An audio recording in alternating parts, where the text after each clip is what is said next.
আসসালামু আলাইকুম রহমতুল্লাহি ওবরকাতুহ। সম্মানিত দর্শক, গত প্রায় ১৫টি বছর ধরে আমাদের যে জাতীয় অর্থনীতি, এর উপর অর্থদানবদের যে সন্ত্রাস এবং অর্থদানবরা যেভাবে বলাৎকার করে চলেছে, সেই বলাৎকারের কারণে আমাদের যে ১৮ কোটি মানুষ, তাদের সকলের যে রুটি-রুজি, সেই রুটি-রুজির উপর রীতিমতো গজব পড়েছে। দেশের চলমান অর্থনৈতিক দুরবস্থা এবং যে অব্যবস্থাপনা, এর কারণে ক্ষতিগ্রস্ত হয়নি এমন কোনো মানুষ নেই। প্রান্তিক জনগোষ্ঠী, যারা মেথর কিংবা কৃষক কিংবা সেই খেটে খাওয়া দিনমজুর, তাদের হক থেকে শুরু করে এই সমাজের একেবারে উঁচু তলার যারা ধনী ব্যক্তি, বহু পুরুষ ধরে ধনসম্পদ অর্জন করে চলেছেন এবং ভোগ বিলাসে তারা সেই সুখ সম্পদ ব্যয় করে নিজেদেরকে স্বর্গের বাসিন্দা রূপে মোটামুটি প্রতিষ্ঠা করে ফেলেছিলেন, তারাও এখন দুই চোখে রীতিমতো জাহান্নামের আগুন দেখতে পাচ্ছেন। আমাদের অর্থনীতির যে চালিকা শক্তি, সেই চালিকা শক্তির প্রধানতম যে খাত, সেই খাতটি হলো ব্যাংকিং খাত। এই ব্যাংকিং খাতে মানুষ তার যে অতিরিক্ত অর্থ, সেটা সেখানে জমা রাখে, অনেকে সেখান থেকে লাভবান হয় এবং অনেকে এর মাধ্যমে আরও বেশি লাভবান হওয়ার জন্য ব্যাংক থেকে ঋণ নিয়ে সেই বড় বড় ব্যবসা বাণিজ্য তারা শুরু করে। তো এই পুরো ব্যাংকিং সেক্টরে এই যাবৎকালে যে লোপাট হয়েছে গত 15টি বছর ধরে, কেবলমাত্র সরকারি হিসাবে যদি ধরা হয়, এই লোপাটের সংখ্যা কত হবে? 2 লক্ষ কোটি টাকা। এবং যদি খেলাপি ঋণের কথা চিন্তা করা হয়, যে ঋণ নিয়েছে আর ফেরত দেবে না, এদের সংখ্যাও, অর্থাৎ এই খেলাপি যারা ঋণ নিয়েছে সেই ঋণকারীদের সংখ্যা যেভাবে হু হু করে বাড়ছে, আর ঋণের পরিমাণ তাও প্রায় 1 লক্ষ কোটি টাকা। এবং অদ্ভুত অদ্ভুত সব ঘটনা ঘটে। কেউ 5,000 কোটি টাকা নিয়ে যায়, কেউ 20,000 কোটি টাকা নিয়ে যায়, কেউ 50,000 কোটি টাকা নিয়ে যায়, কেউ 80,000 কোটি টাকা এই ব্যাংক থেকে নিয়ে যায়, নিয়ে আবার আমাদের সমাজে বুক ফুলিয়ে তারা চলাফেরা করে।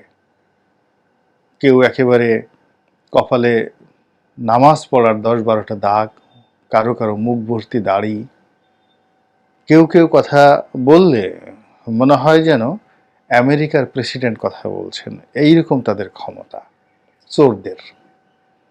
তো এরকম চোরেরা আমাদের সমাজে ঘোরাফেরা করছে এবং আমাদেরটা খেয়ে আমাদের উপর ছড়িয়ে ঘোরাচ্ছে। এর ফলে শারীরিকভাবে, মানসিকভাবে দেশের যারা বিবেকবান মানুষ, এটা বিরাট শ্রেণী রীতিমতো অসুস্থ হয়ে পড়েছেন। সৎকর্ম করে, পরিশ্রম করে যারা সৌভাগ্যের সোপানে যারা উন্নীত হতে চান, সৌভাগ্যকে স্পর্শ করতে চান, তারা এখন চিন্তা ভাবনা করছেন যে হাজার বছরের যে নীতি কথা, সেগুলো এই বাংলায় এসে উল্টে যাচ্ছে কিনা, অর্থাৎ এখানে সত্যিকার অর্থে চোরদের রাজত্ব এটি প্রতিষ্ঠিত হতে চলেছে কিনা।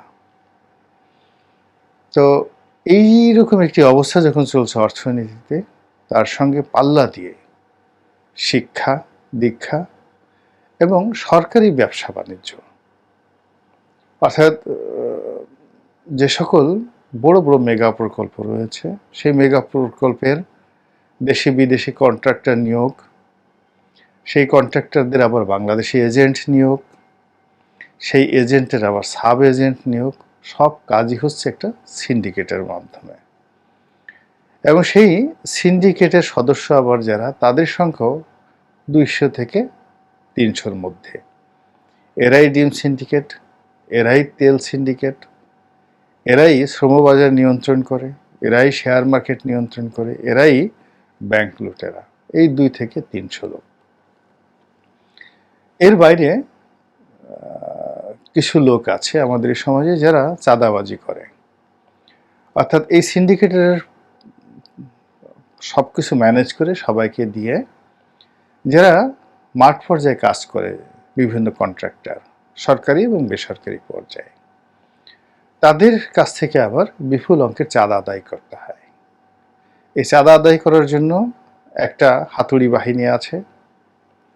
আবার সেই হাতুড়ি বাহিনী এই চাঁদা এনে দাদার কাছে দেয়, দাদা আবার তার সেই চাঁদা গডফাদারের কাছে পৌঁছে দেয়। জেলা পর্যায়ের গডফাদার বিভাগীয় পর্যায়ের গডফাদারকে দেয়, আর বিভাগীয় পর্যায়ের গডফাদার কেন্দ্রীয় গডফাদারের কাছে সেই চাঁদার অর্থ পৌঁছে দেয়। এর বাইরে আরেক শ্রেণীর চাঁদাবাজ রয়েছে, নিয়োগ, বদলি, এরপর ঘুষ, দুর্নীতি। এগুলো সাধারণত সরকারি কর্মকর্তারা করে থাকেন এবং অনেক জনপ্রতিনিধিও এর সঙ্গে জড়িত, নিয়োগ বদলির সঙ্গে, এবং মামলা মোকদ্দমা ভয়ভীতি দেখিয়ে কোনো কাজ ছাড়াই একজনের কাছ থেকে এই টাকাটা আদায় করে নিচ্ছে। জমি দখল, নদী দখল, আর অনেক কিছু। এইগুলো করে যে পুরো অর্থনীতির 12টা বাজিয়ে কোনো কোনো গডফাদার 10,000 কোটি, কোনো কোনো গডফাদার 1,00,000 কোটি, কেউ কেউ তো আরও বেশি টাকা দেশের ভিতরে এবং দেশের বাইরে তারা অর্জন করেছে এবং ইচ্ছামতো দেশে রেখেছে, আবার ইচ্ছামতো দেশের বাইরে পাচার করে তারা পায়ের উপর পা তুলে রীতিমতো পুরো দেশটাকে সর্বনাশ করে ফেলেছে। তো এইরকম যে অবস্থা, সেই অবস্থাতে সবচেয়ে বড় যে শয়তান, সেই শয়তানের একটা পশম স্পর্শ করার ক্ষমতা আমাদের কারোরই নেই। এই শয়তান ঠিক আল্লাহ যে সৃষ্টি করা শয়তান, তার চাইতেও বদমাস, তার চাইতেও নিষ্ঠুরের কারণ হলো ইবলিস ঘুষ খায় না, ইবলিস টাকা সঞ্চয় করে না, ইবলিস জেনা করে না, ইবলিস ব্যভিচার করে না, ইবলিস অপহরণ করে না, ইবলিস কাউকে গুলি করে না, ইবলিস কোনো মানুষকে মারে না, একটা চড়ও দেয় না, চুলকে নিয়েও দেয় না, শুধু মানুষের মনে সে কুপরামর্শ দেয়। এই হলো ইবলিস।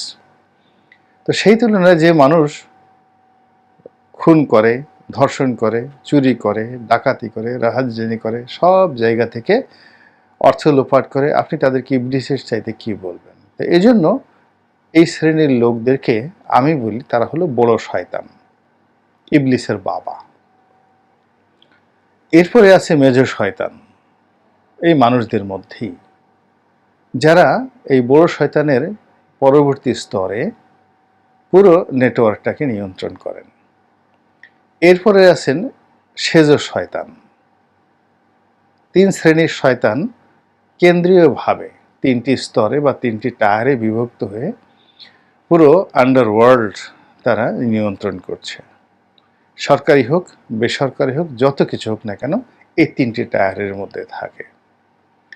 তো এইভাবে চলতে চলতে চলতে চলতে যে দুর্নীতির যে মহাসাগর, মহা আকাশ তৈরি হয়ে গেছে, সেই দুর্নীতির মহাসাগরে, মহা আকাশে যে 2-4 জনের নাম শোনা যাচ্ছে, সরকারি সাবেক কর্মকর্তা, অবসরপ্রাপ্ত কর্মকর্তা, তাদেরকে নিয়ে খুব তোলপাড় হচ্ছে।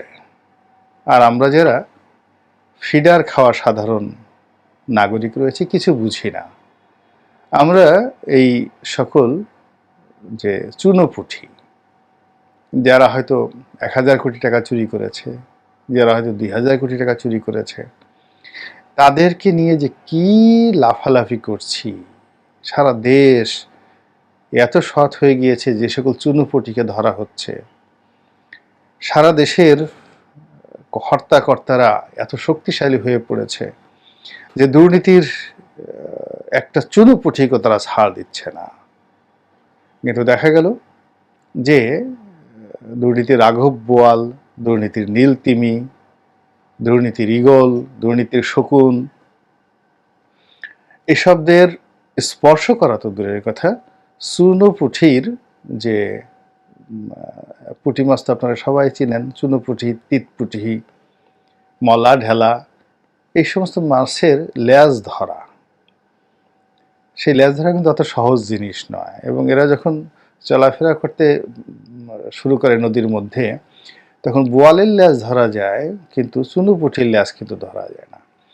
ফলে চুনোপুঁঠিকে ধরে ফেলবে বলে যারা খুব দাম্ভিকতা দেখিয়েছিল, চুনোপুঁটি ফুস, চুনোপুঁঠিকে আর খুঁজে পাওয়া যাচ্ছে না।